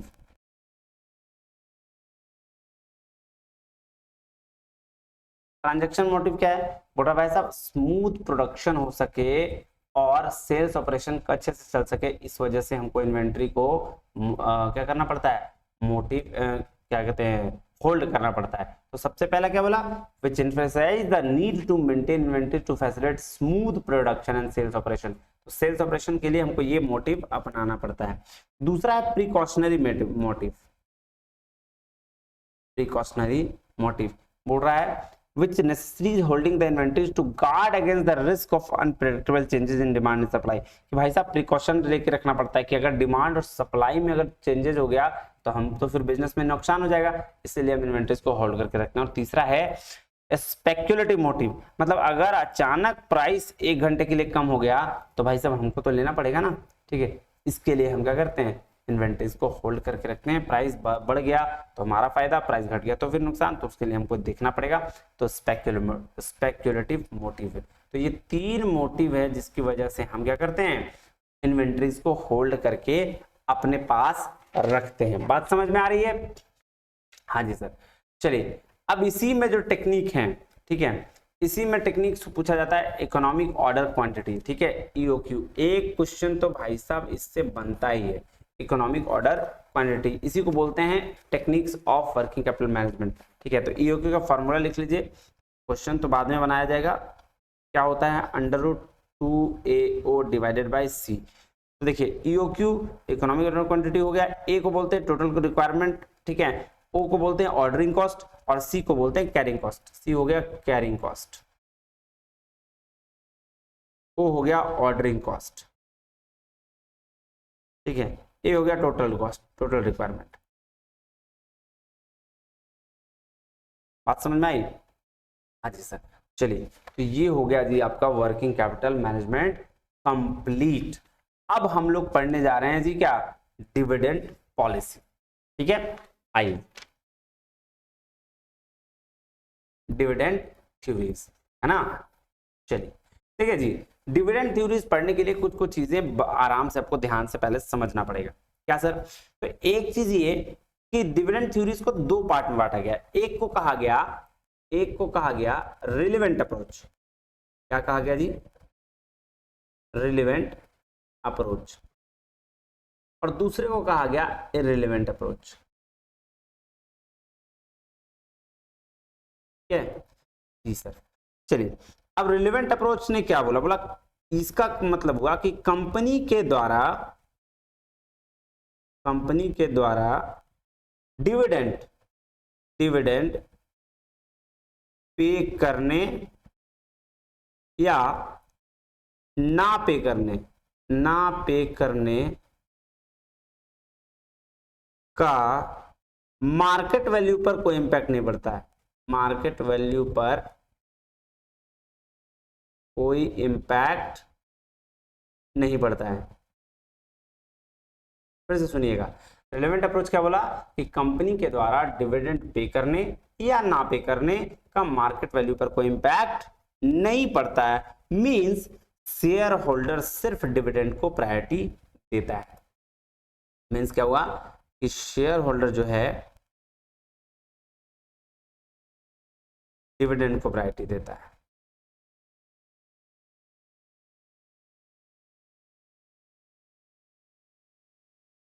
अब आ जाइए जी इररिलेवेंट अप्रोच में। ये क्या बोला, बोला कंपनी के द्वारा डिविडेंड पे करने या ना पे करने का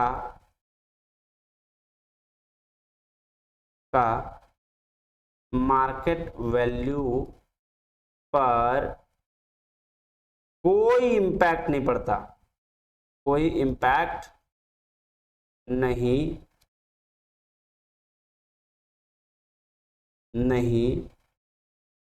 पड़ता है। इंपैक्ट पड़ता है किस पर सर, अर्निंग पर। इंपैक्ट सिर्फ अर्निंग पे पड़ता है, अर्निंग पे पड़ता है। बात समझ में आ गई? हाँ जी सर। मींस यहां पे शेयर होल्डर डिविडेंड को priority, no priority to dividend,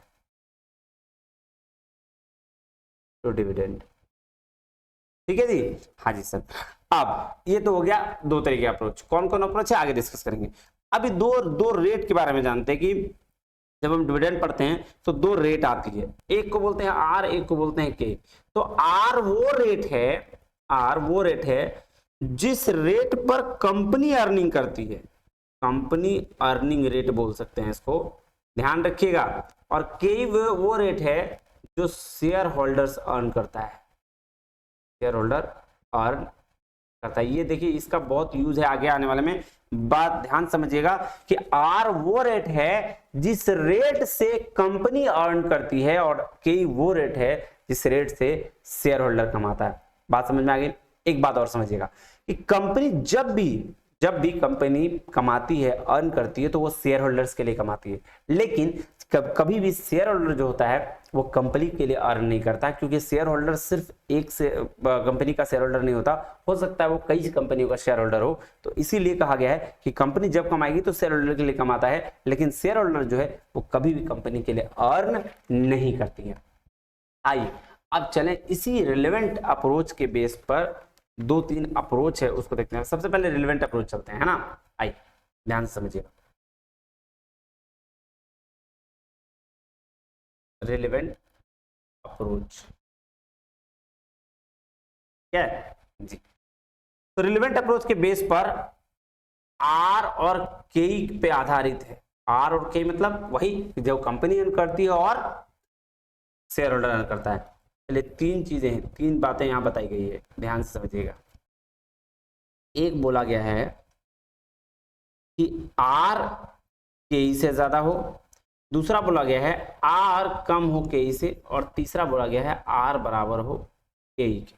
ध्यान से समझिएगा, बात समझ में आया कि आर वो रेट जो 15% जो कंपनी कमाती है, के वो रेट जो शेयर होल्डर कमाता है। आर फिर ये देखिएगा, आर मान लेते हैं 10%, के हो गया 15%, और ये हो गया जी 10% और 10%। बात समझिएगा, आर वो रेट जो कंपनी कमाती है, ठीक है।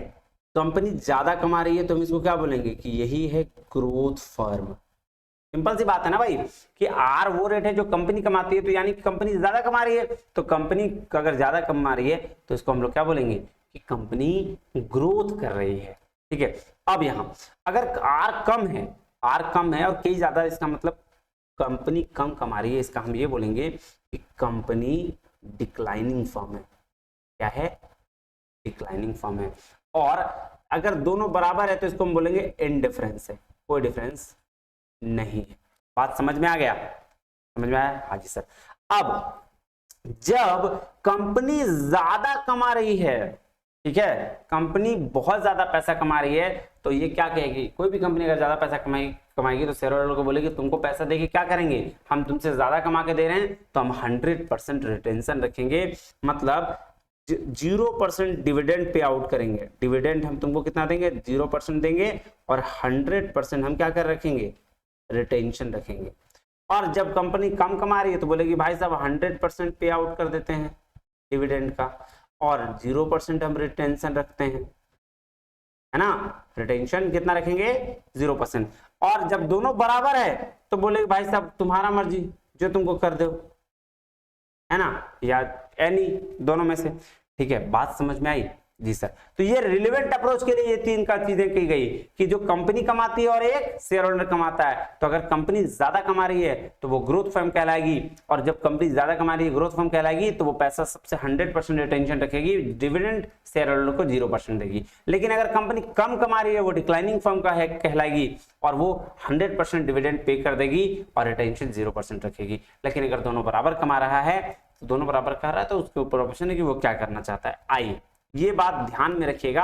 इसी बात को ध्यान में रखते हुए मैं आपको एक चीज और बताना चाहूंगा, ठीक है, ध्यान से समझिएगा। अब चूंकि दो तरीके की थ्योरी होती है, ठीक है, एक है कौन? रिलेवेंस और एक इररिलेवेंस। ये जो रिलेवेंस और इररिलेवेंस थ्योरी है ना, यहां इसको इससे समझिएगा। यहां रिलेवेंट दो अप्रोच दिया गया है, एक वॉल्टर ने दिया है, WLTER वॉल्टर ने, और दूसरा दिया है गॉर्डन ने। वॉल्टर मॉडल और गॉर्डन मॉडल, ये दोनों रिलेवेंट अप्रोच है, और एक अप्रोच है इररिलेवेंट जिसको दिया है MM अप्रोच। इसने दिया है जी MM ने, ठीक है।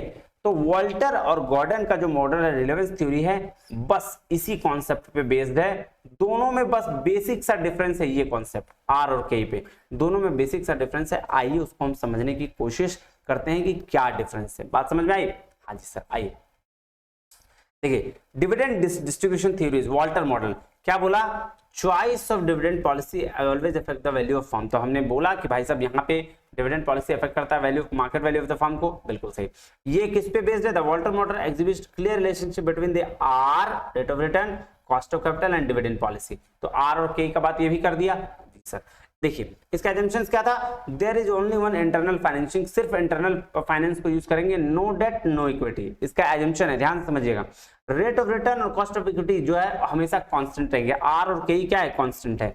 बोला firm has a very long life, ये भी बात सही है। और ऐड कर लीजिए no flotation cost, no flotation cost, ये भी एक एजम्पशन है। और EPS अर्निंग पर शेयर और DPS ये भी क्या होंगे? कांस्टेंट होंगे, इसको भी ऐड कर लीजिए। ये एजम्पशंस हो गए। अब एज पर दिस थ्योरी क्या बोल रहा है, ध्यान समझिएगा। इस थ्योरी को मैं पहले समझा देता हूं, बाद में इसको ध्यान से समझिएगा। देखिए अभी हमने क्या देखा?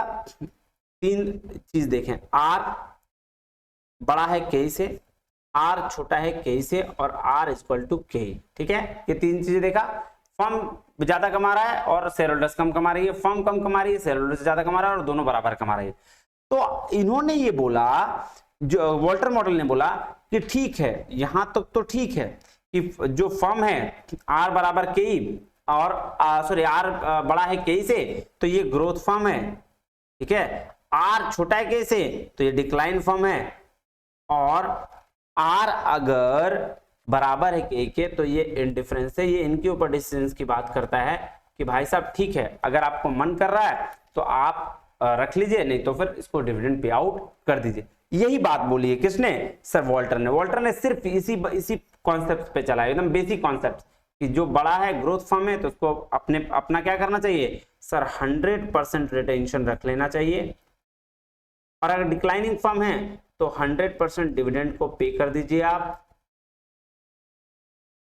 और ये है तो ये आपके ऊपर है, एनी ऑप्शन आप चुन सकते हैं। बात समझ में आई? हाँ जी सर। चलिए इसका मैं फॉर्मूला भी लिख दूं, लिख दीजिए सर।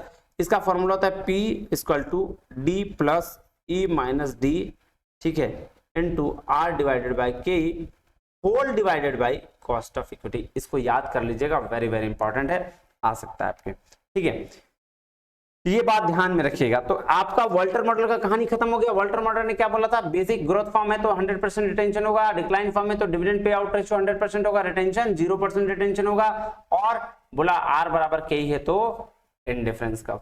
अब आ जाइए गॉर्डन मॉडल की बात करते हैं। गॉर्डन मॉडल को बर्ड इन हैंड थ्योरी बोला गया है और कैपिटलाइजेशन मॉडल भी बोला गया है। क्या बोला गया है? बर्ड इन हैंड भी बोला गया है और कैपिटलाइजेशन मॉडल भी बोला गया है। बात समझ में आई? हाँ जी। क्या बोल रहा है? As per Gordon model the market value of the share is equal to the present value of the infinite dividend stream to be record by the share holders in future. Gordon model assumes that the investor are rational, investor क्या है? Rational है, और risk averse है, they are prefer current dividends and avoid the risk in future also. इसको ध्यान से पहले मैं समझाता हूं, फिर ऊपर लिखा हुआ चीज पढ़ेगा, देखिएगा। इसमें भी यही कहानी है, गॉर्डन ने भी यही बात बोला, आर बड़ा के से, आर छोटा के से, और आर बराबर के से, ठीक है। ये दोनों तो सेम बोला कि ये ग्रोथ होगा तो 100% रिटेन कर लो, और अगर डिक्लाइन होगा ये वाला तो क्या कर लो? 0% रिटेन करना और 100% पे आउट कर देना। ये बात तो जो वॉल्टर ने कहा इसने भी यही कहा, लेकिन यहां पे इन्होंने चेंज कर दिया।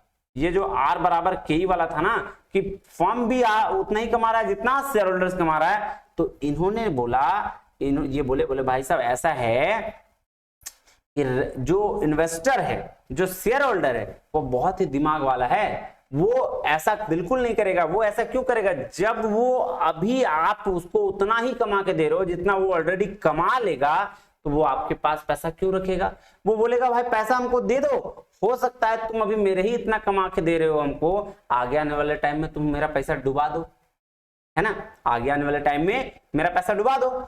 बात समझ में आई? बात कि कंपनी आपको उतना ही कमा के दे रही है जितना आप ऑलरेडी कमा ले रहे हो। तो ये गॉर्डन बोला इन्वेस्टर क्या है? बहुत ही रैशनल है, शेयर होल्डर बहुत ही दिमाग वाला है, वो ये नहीं रखना चाहेगा आपके पास पैसा, क्योंकि आप उसको अभी कम पैसा कमा के दे रहे हो, तो भाई साहब फ्यूचर में हो सकता है लॉस कर दो।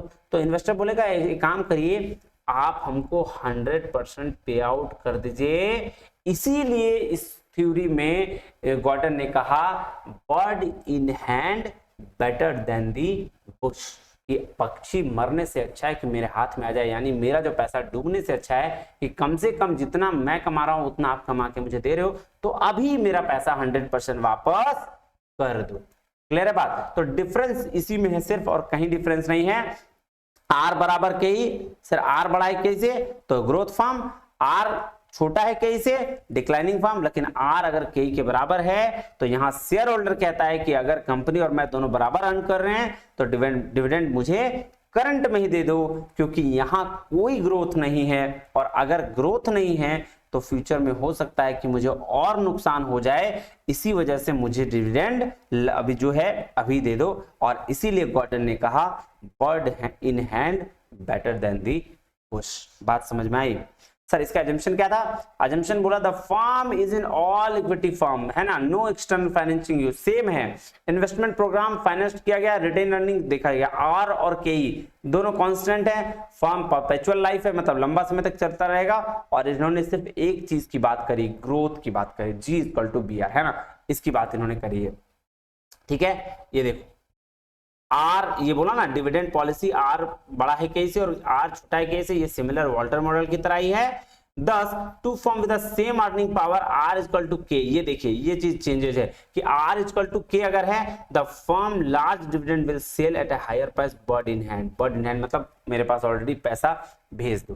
बात समझ में आया? also known as bird in hand argument where a bird in hand is better than the two in the bush, कांटा में जाने से अच्छा है कि भाई साहब पहले ही मेरे पास सामान वापस आ जाए।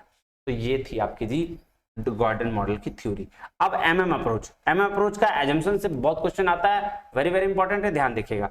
बोल रहा है इन्वेस्टर क्या है? रैशनल है, परफेक्ट कैपिटल मार्केट है, जीरो टैक्स एनवायरनमेंट है, नो ट्रांजैक्शन कॉस्ट है, earning are perpetual and constant है, dividend pay out ratio is 100%, investors can borrow without restriction, can borrow funds at the same rate of interest, can investment decision are non and constant है, only two source of finance है, debt और equity, ठीक है ना, debt है less risky, ठीक है, there are no cost of financial distress, ये है, the firm can classify district homogeneous risk classes, ठीक है जी।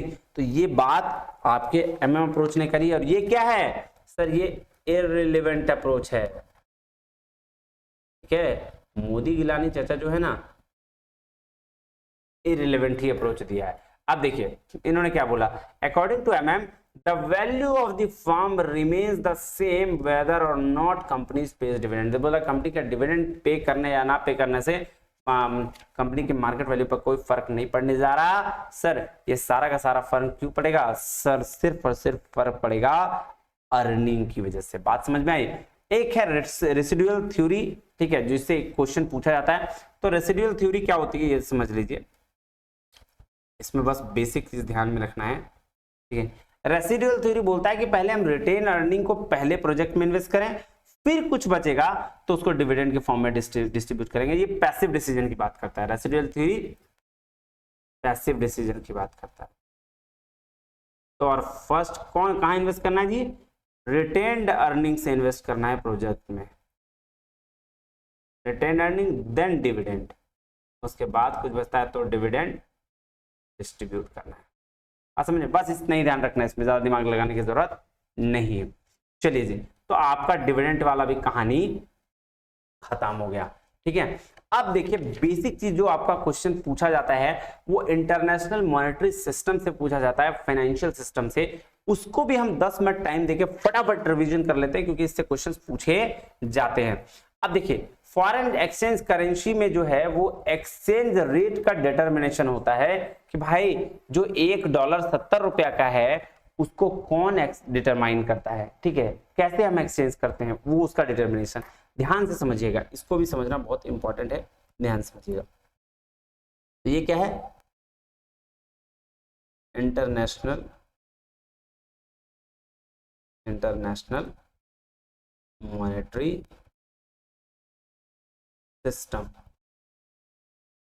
और इसमें से हमें यह डिफाइन करना होता है कि एक्सचेंज रेट डिटर्मिनेशन है, कैसे ये होता है।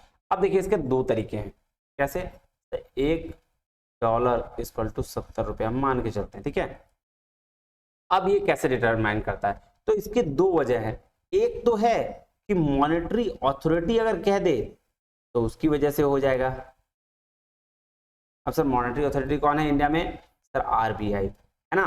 तो आरबीआई ये आपको क्या कर देगा, अगर exchange rate monetary authority determine करेगा, ठीक है, तो एक तो मॉनेटरी अथॉरिटी के थ्रू करते हैं, और दूसरा जो करता है मार्केट फोर्सेस के थ्रू। मार्केट फोर्सेस मतलब डिमांड और सप्लाई की वजह से अगर हो रहा है, डिमांड एंड सप्लाई की वजह से अगर हो रहा है, तो अगर exchange rate, if exchange rate का डिटर्मिनेशन मॉनेटरी अथॉरिटी कर रहा है तो इसको हम लोग बोलते हैं,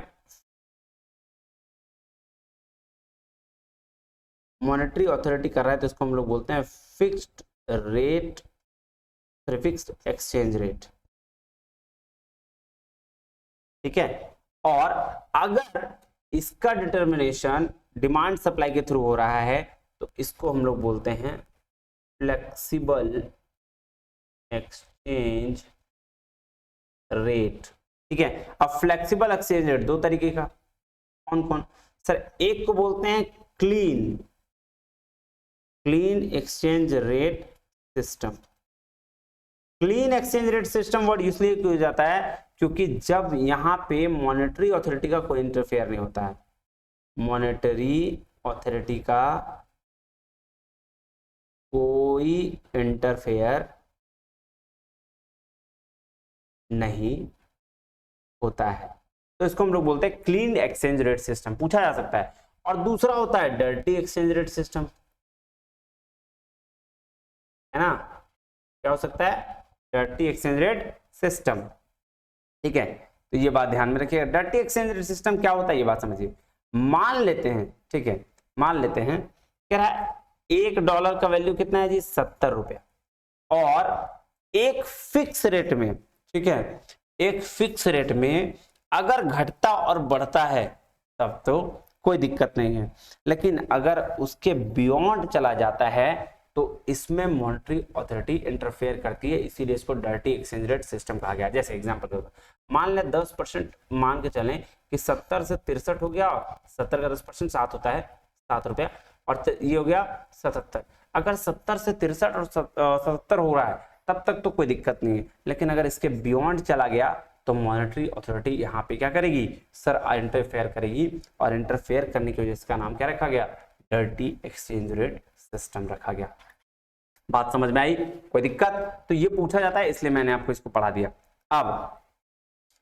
अब ये जो पिछला साल क्वेश्चन आया था कि जो एक्सचेंज रेट डिटर्मिनेशन कर रहे हैं उसकी थ्योरी है, 3 थ्योरी है, कौन कौन सी, ये देखिए, इसको पढ़ लीजिए, उसके बाद आज क्लास खत्म करेंगे, है ना। चलिए 3 थ्योरी। पहली थ्योरी है purchasing power parity theory, purchasing power parity theory. किसने दिया, गौरव कैसल ने दिया, गॉस्टव कैसल ने, GAUSTAV ठीक है, गॉस्टव कैसल ने दिया। देखिए ये पीपीपी थ्योरी क्या कहती है, तो देखिए ये बोलता है based on the law of one price, किस पे है, based on law of one price, ठीक है, लॉ ऑफ वन प्राइस पे बेस है। ये क्या बोल रहा है कि अगर कोई भी प्रोडक्ट किसी देश में एक जैसा होगा तो उसका रेट भी क्या होगा, एक ही जैसा होगा। क्यों ऐसा होगा, तो भाई साहब ये नियम कहता है, ये पीपी थ्योरी कह रही है, लेकिन अगर कोई डिफरेंस हुआ, अगर कोई डिफरेंस हुआ तो उसका वजह क्या होगा, उसका वजह सिर्फ और सिर्फ इन्फ्लेशन होगा। किसकी वजह से डिफरेंस होगी, इन्फ्लेशन की वजह से। तो बस परचेजिंग पावर पैरिटी थ्योरी यही कहती है। दूसरा थ्योरी क्या है, फिशर इफेक्ट थ्योरी। दूसरा थ्योरी क्या है, Fisher effect theory. Fisher effect theory क्या कहती है, ये भी थ्योरी कहती है कि अगर कोई गुड्स सिमिलर हुआ, सिमिलर गुड्स पर, ठीक है, रेट क्या होगा, रेट क्या होगा, हमेशा सेम होगा, लेकिन अगर डिफरेंस हुआ तो डिफरेंस होगा बिकॉज ऑफ इंटरेस्ट रेट। किसकी वजह से होगा, इंटरेस्ट रेट की वजह से। मतलब डिफरेंस किस वजह से निकलेगा जी, देखिएगा ये क्वेश्चन पूछा गया है, nominal interest rate equal to real interest rate plus inflation rate, inflation rate. अगर मैं ये कहूं कि इंडिया में नॉमिनल इंटरेस्ट रेट 12% है और रियल इंटरेस्ट रेट 5% है, तो 7% क्या हो जाएगा, इन्फ्लेशन। हाँ जी सर। उसी तरीके से अगर मैं यूएस की बात करूं तो 8% अगर नॉमिनल इंटरेस्ट रेट है तो 5% ही होगा सर रियल इंटरेस्ट रेट, क्योंकि रियल इंटरेस्ट रेट सब जगह एक जगह है, प्लस इन्फ्लेशन कितना हो जाएगा सर, 3%। ठीक है, तो इस तरीके से आपको क्या निकलेगा, फिशर इफेक्ट थ्योरी सिर्फ और सिर्फ इंटरेस्ट रेट की वजह से क्या होगी, आपकी पहचानी जाएगी। समझ में आ रही बात? हाँ जी सर। और थर्ड थ्योरी जो है वो इंटरनेशनल फिशर इफेक्ट थ्योरी। एक तो फिशर इफेक्ट थ्योरी था, तीसरा थ्योरी जो है वो इंटरनेशनल फिशर इफेक्ट थ्योरी है। और ये थ्योरी कहती है कि दो देश के बीच में इंटरनेशनल रेट जो होगा, नॉमिनल इंटरनेशनल रेट का जो डिफरेंस होगा, वही डिफरेंस एक्सपेक्टेड इन्फ्लेशन रेट पे भी होगा। एकदम सेम बात समझिएगा, एकदम बहुत बहुत इजी तरीके से बताया गया। तीसरा क्या है, इंटरनेशनल फिशर इफेक्ट थ्योरी। ठीक है, ये थ्योरी कहती है कि अगर दो देश का जो डिफरेंस होगा किसी भी रेट में, वो एक्सपेक्टेड इन्फ्लेशन रेट का डिफरेंस ही होगा और कुछ नहीं होगा। जैसे नॉमिनल रेट अभी दिखाया था, हाँ जी सर, फिर रियल रेट ये भी दिखाया था, उसमें से प्लस कर दो क्या, इन्फ्लेशन रेट। ठीक है जी, हाँ जी सर। अब नॉमिनल रेट मान लो 12% है किसी एक कंट्री का, एक कंट्री 1, ठीक है, 12% है, तो ये रियल रेट 5% ही रहेगा, तो ये हो जाएगा 7%। और ये 8% अगर है तो ये भी रियल रेट 5% है, तो ये कितना 3% हो जाएगा। अब ये 12 में से 8 गया तो कितना 4%, और 7 में से 4 गया 3 गया तो कितना परसेंट 4%, ये दोनों बराबर होगा। यही बात इसने कहा।